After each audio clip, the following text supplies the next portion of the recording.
Shalom, shalom bien-aimés. Nous sommes là après quelques semaines de trêve. Je pense que j'avais annoncé que nous n'avions plus encore de téléphone. Et maintenant, Dieu a permis que nous puissions revenir.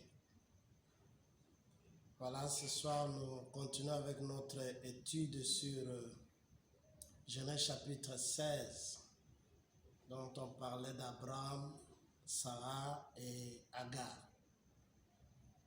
Nous allons prier pour commencer notre message de ce soir. Dieu Tout-Puissant, merci pour ce temps que tu nous accordes encore pour partager, Seigneur, la parole. Nous voulons, Seigneur, oh Dieu, que le peuple qui écoutera cette parole soit béni. Au nom de Jésus, Amen.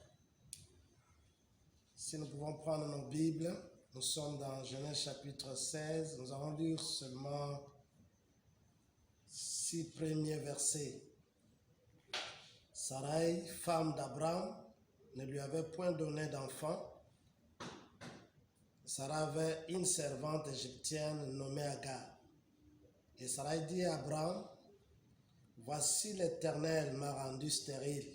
Viens, je te prie vers ma servante. Peut-être aurai-je par elle des enfants. » Abraham écouta la voix de Sarai. Alors Sarai, femme d'Abraham, prit Agar l'Égyptienne, sa servante, et la donna pour femme à Abraham, son mari, après qu'Abraham eut habité 10 années dans le pays de Canaan. Il alla vers Agar, elle devint enceinte. Quand elle se vit enceinte, elle regarda sa maîtresse avec mépris. Et Sarah dit à Abraham, « L'outrage qui m'est fait retombe sur toi. J'ai mis ma servante dans ton sein. » Et quand elle a vu qu'elle était enceinte, elle m'a regardé avec mépris.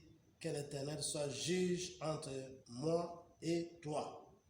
Abraham a répondu à Sarai, « Voici ta servante est à ton pouvoir, agis à son égard comme tu le trouveras bon. » Alors Sarai la maltraita et Agar s'enfuit loin d'elle. Amen, amen. J'avais dit que ce message, ça peut nous amener à partager plusieurs choses dedans. Aujourd'hui, Dieu m'a donné ce petit sujet que nous voulons partager avec vous, où je l'ai intitulé « Ce que tu cherches ou qui te manque est dans le sein de l'autre. » Ce que tu cherches ou qui te manque est dans le sein de l'autre. J'ajoute un autre texte, c'est Romains chapitre 14, verset 8. Romains chapitre 14, verset 8. La Bible dit ceci.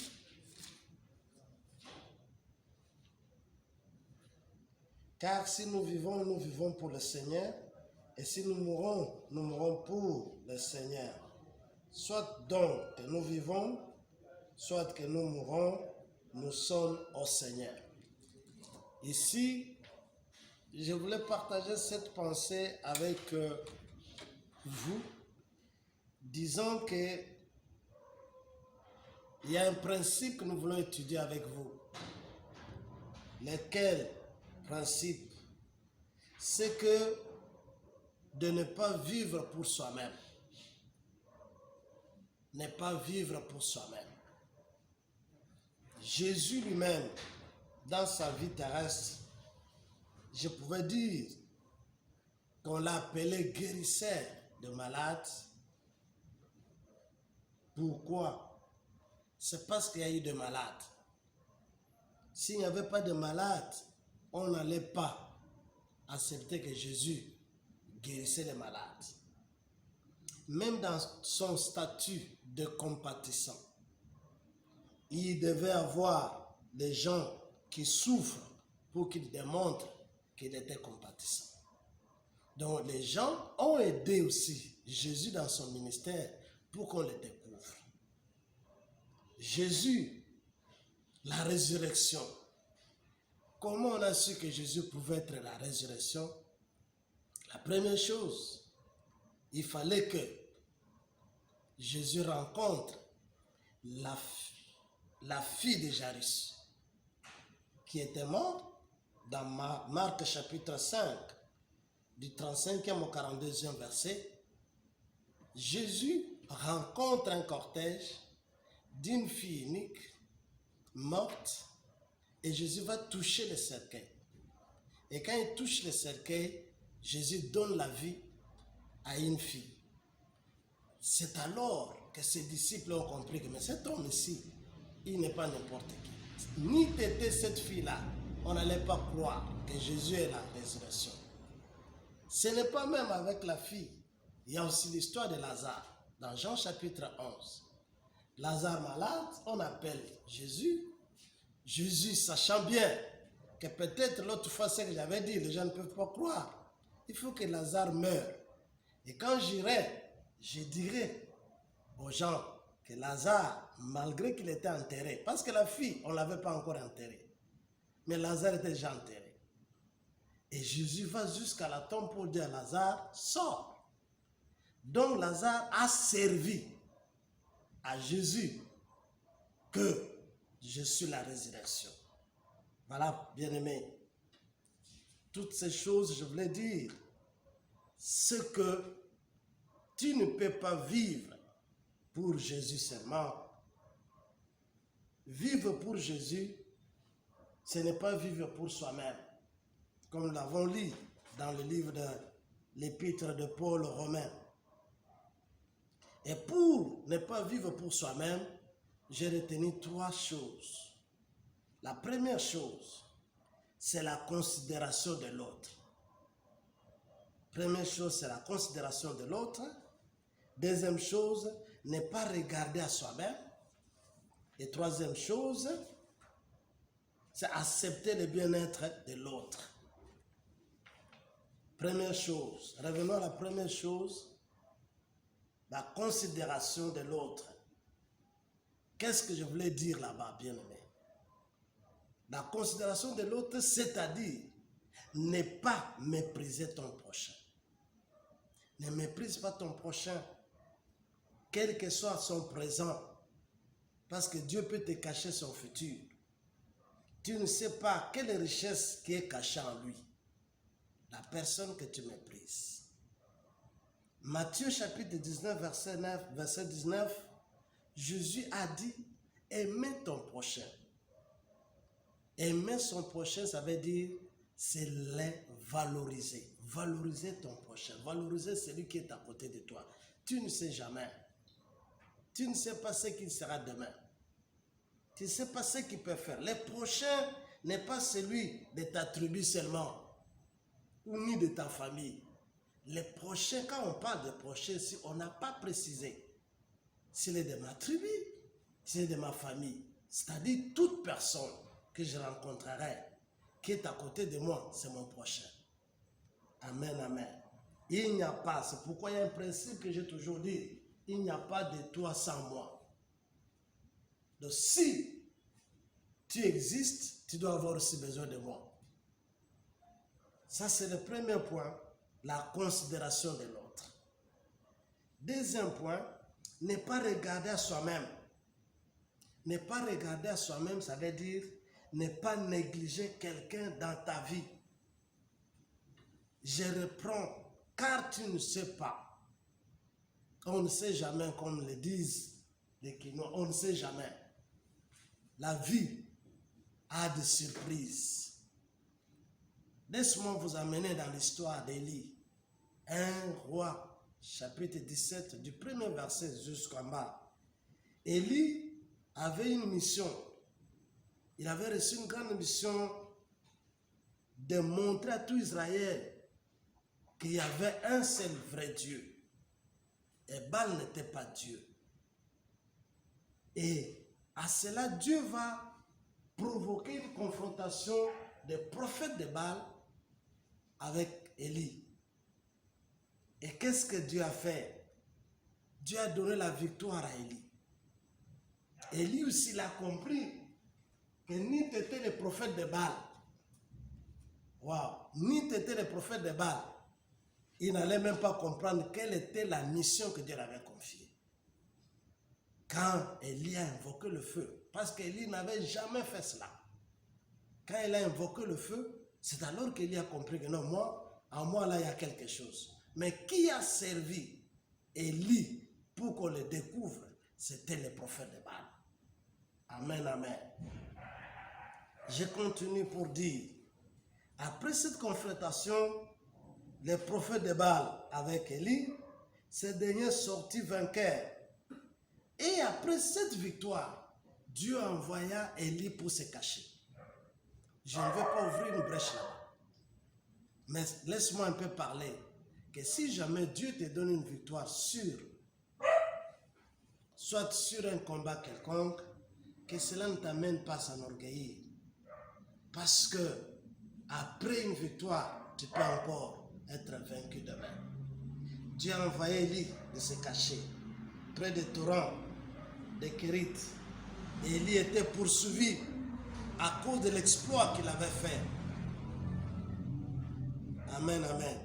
Maintenant, à partir du verset 7 jusqu'au verset 21, il devait être nourri par une veuve à Sarepta. Pourquoi? Parce qu'il y avait une sécheresse.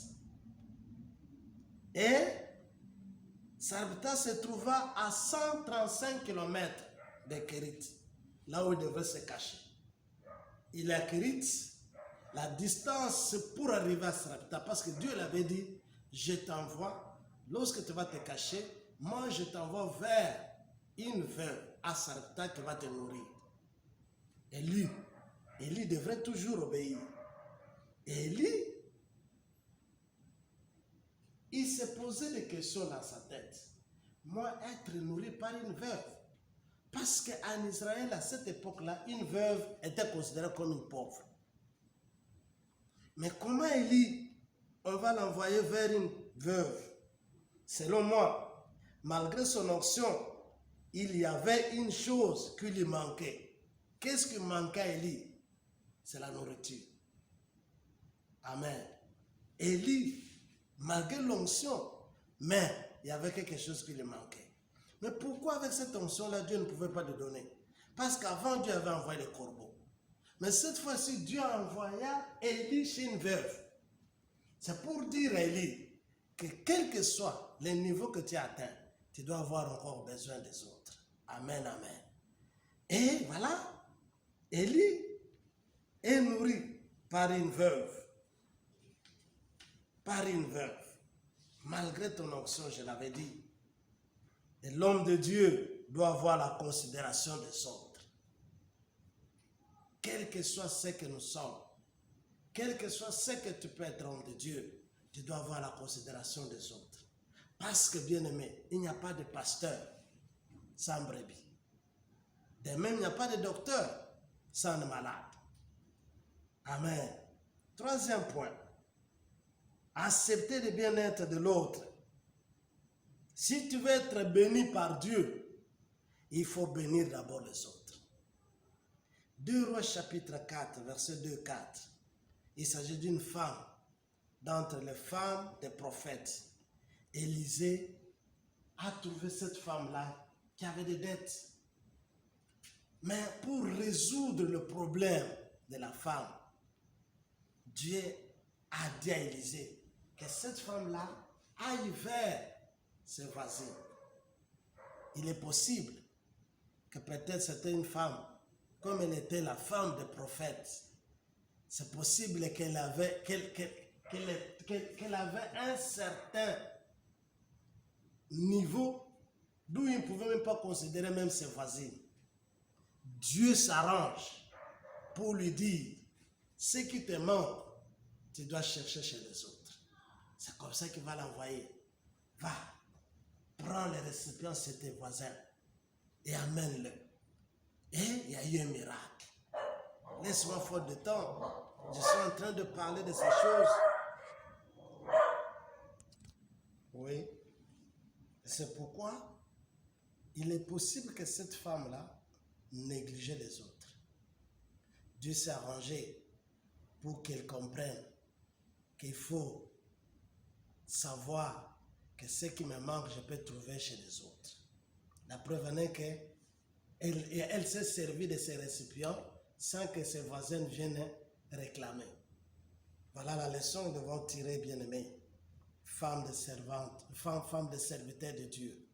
Ça aussi, c'est une leçon. Quel que soit le niveau qu'on peut atteindre, il faut connaître aussi que ce qui nous manque, nous pouvons trouver ça ailleurs. Revenons dans l'histoire d'Agar et Sarah. Je vais vite. Sarah, avant que la promesse de Dieu s'accomplisse dans sa vie, elle avait tenté de faire autrement. Comment? Prendre Agar, sa servante, proposer à son mari, prends cette femme, je pense que par elle, je peux avoir des enfants. Qu'est-ce que je peux retenir là-bas? Il est possible. Avant d'abord, Agar, chez Sarah, elle était considérée comme une simple servante, puis lui-même un esclave. Et surtout qu'elle était égyptienne. Mais, oubliant que par son nom, Agar, en arabe, ça signifie un rocher. Un rocher. Et pour laisse-moi parler un peu des rochers. Qu'est-ce que les rochers peuvent faire dans la vie de quelqu'un? Les rochers, sur les rochers, on peut bâtir un édifice. Souvenez-vous que la nation arabe a été bâtie sur les rochers qui est Agar. Et dans les rochers, poétiquement, l'huile et le miel, à son temps, coulaient du rocher. Donc, Agar avait une richesse que Sarah avait découvert, mais sans qu'elle le dise clairement à Abraham. Allez-y comprendre, je pense que Sarah avait découvert ça. Et c'est pourquoi il pouvait dire que non, dans cette fille, il y a une valeur. Il peut me donner une valeur un jour. Et je me dis, elle avait compris que ce qui lui manquait et ce qu'elle recherchait était dans le sein d'Agar. Elle a compris ça après. Voilà, bien aimé. Quand elle a fait, Agar a eu un enfant. Et la suite, vous connaissez ça. Pourquoi je voudrais chuter? J'insiste pour dire, si jamais Agar continuait toujours de négliger, et si Sarah continuait de négliger Agar, peut-être ne pouvait pas voir même cet enfant-là. Ça peut. C'est que, je dis, ne pas négliger quelqu'un parce que tu ne sais pas ce qui est caché dans la personne que tu négliges. Je vais, pour clôturer, dire ceci. Agar, pour Abraham, elle a été un test. Amen, amen.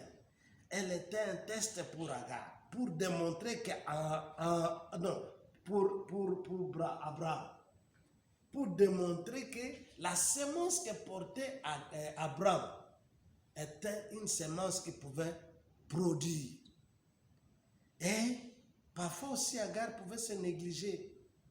Ma exhortation ce soir, c'est pour dire, si réellement toi tu es Agar, si peut-être tu es Agar, sois fier de toi, car Dieu a mis une qualité cachée en toi. Et si toi aussi tu es Sarah, sache que de l'autre côté, tu peux aussi bénéficier de quelque chose. Ne néglige personne. Que ce message puisse fortifier chacun de nous, puisse interpeller chacun de nous. Lorsque mon Dieu vous bénisse, nous pouvons prier. Seigneur Dieu, merci pour cette exhortation. Nous voulons, Seigneur, dans notre vie, que chacun de nous sache la valeur de l'autre. Et que tu nous enseignes toujours. Que nous restons fidèles. Que nous ne négligeons pas nos prochains. Au nom de Jésus. Amen. Oui, bien-aimé, Nous sommes aujourd'hui le 27. Nous vous informons qu'à partir de demain et de 28, à partir de lundi, nous allons commencer notre retraite comme d'habitude, qui aurait comme thème « Dieu, souviens-toi de moi ».